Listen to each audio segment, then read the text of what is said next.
Driving toward a potentially tornadic supercell closing in on Pella, Iowa, I felt an overwhelming sense of deja vu come over me.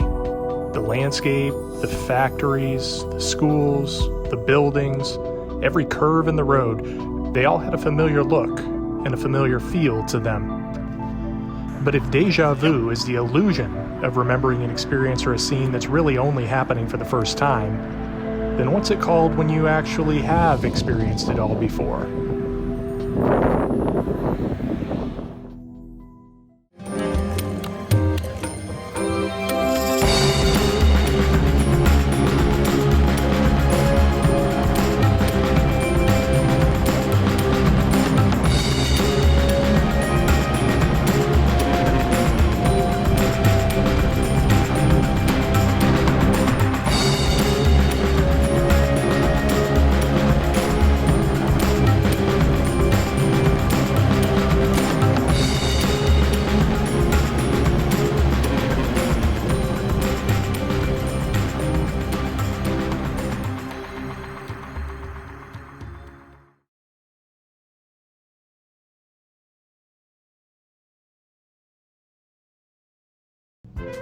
Sometimes storm chasing can look like this, chasing your tail while others laugh at you and wonder what you're doing, and for a while that was me today.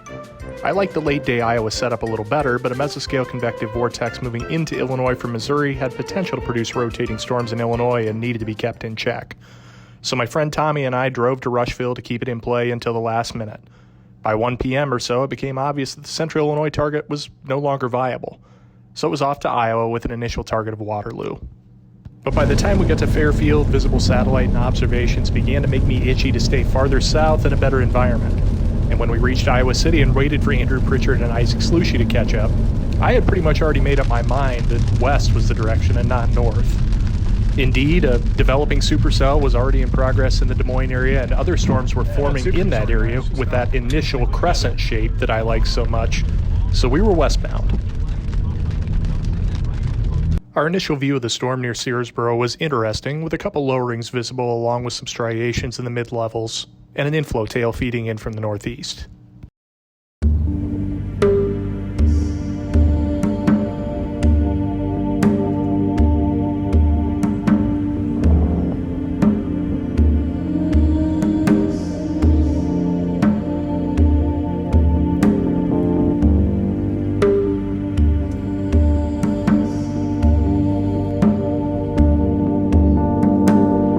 It cycled, formed a new wall cloud, and even had a little RFD cut in a half-hearted but clearly benign attempt at tornadogenesis, perhaps partially induced by what was plainly obvious both visually and on radar, a collision from storms catching it from behind. This storm was done. But the one to its southwest was far from it. It was time to make our move.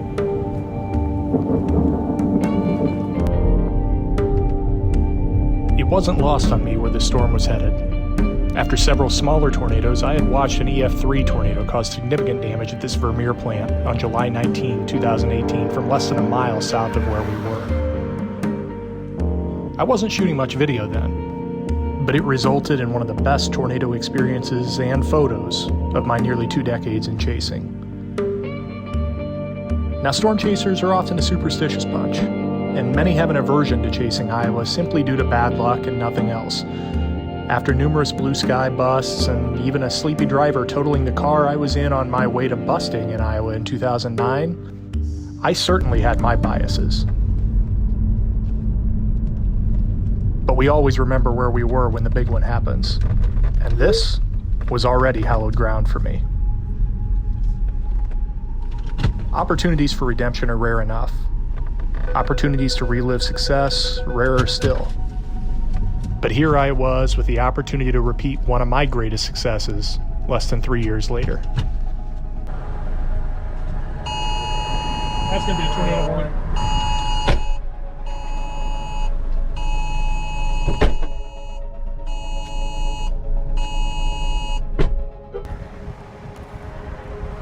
Funnel!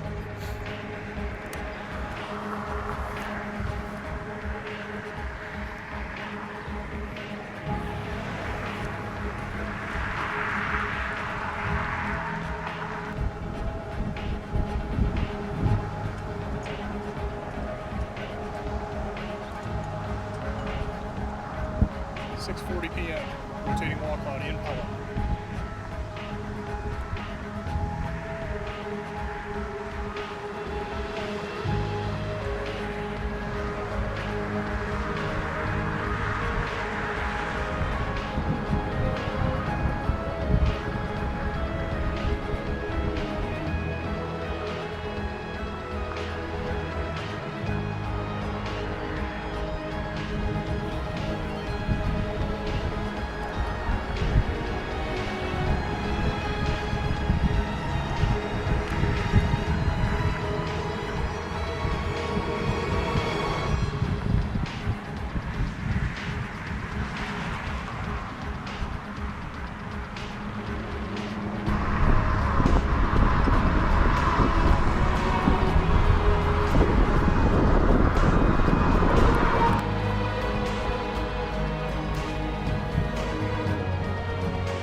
That's now.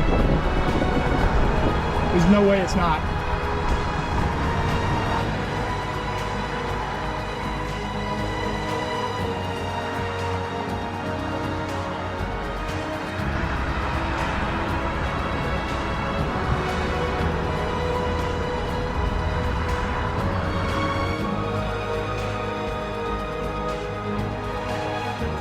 Yep.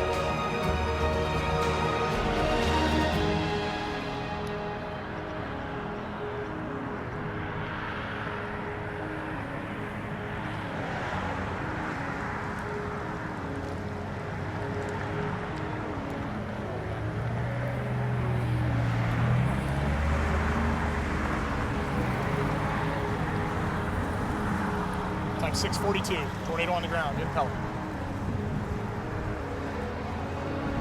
Coming at us.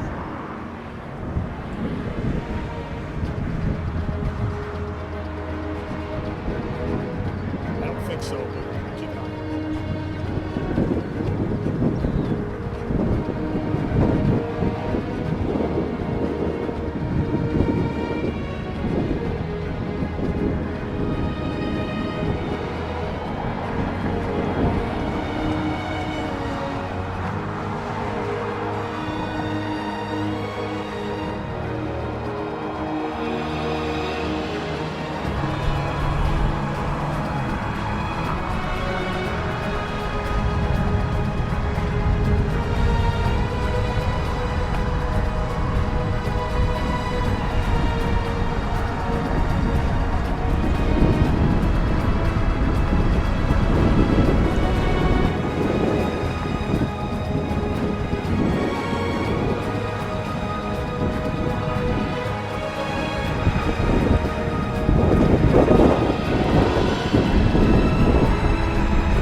That doesn't show well in this video, but at this point, we were close enough to even have debris falling on us from this tornado.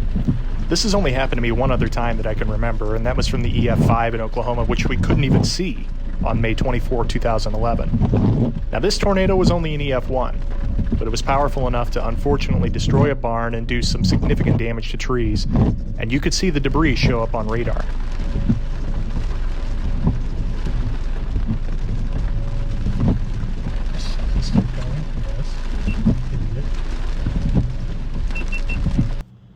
Now, in the shuffle of dropping south to the Pella cell, we lost Isaac and his dad. It turns out Isaac, who is certified as a drone pilot, got an aerial shot of the tornado from high above Pella. I'd encourage you to check out his full video and give him a subscribe or follow on his social platforms. But like with many supercells, if you sit around and celebrate what you just saw, you'll regret what you should have seen later.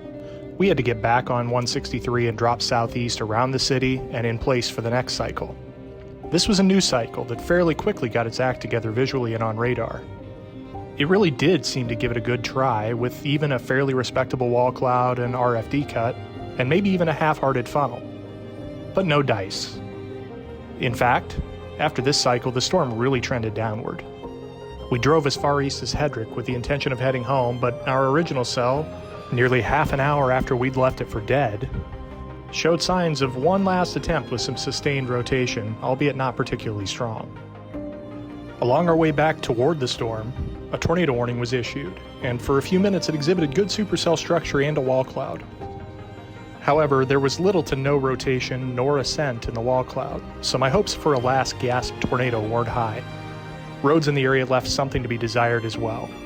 When it made a right turn and the core ramped up, I bailed back to Brighton on the only road within a few miles that crossed the Skunk River, leaving Andrew and Will to take all the half-dollar-sized hail for me, and we called it a night. Now, it's a tradition in the chasing realm that seeing a tornado means you eat steak, but that's not so simple late on a Sunday evening. As I ate my steak tacos from Taco John's in Burlington, I couldn't help but think that sometimes the story writes itself. Which is good, because I sure couldn't write it. Nearly 2 decades of storm chasing with very little success in Iowa, only to have 2 storms separated more by years than by miles, produce tornadoes at close range to my position. And if you invert the video, they even look similarly for a few seconds. As a state, I'll need a lot more success here to make up for some tough times in the past. But for the rest of my life, at least this part of Iowa will be hallowed ground.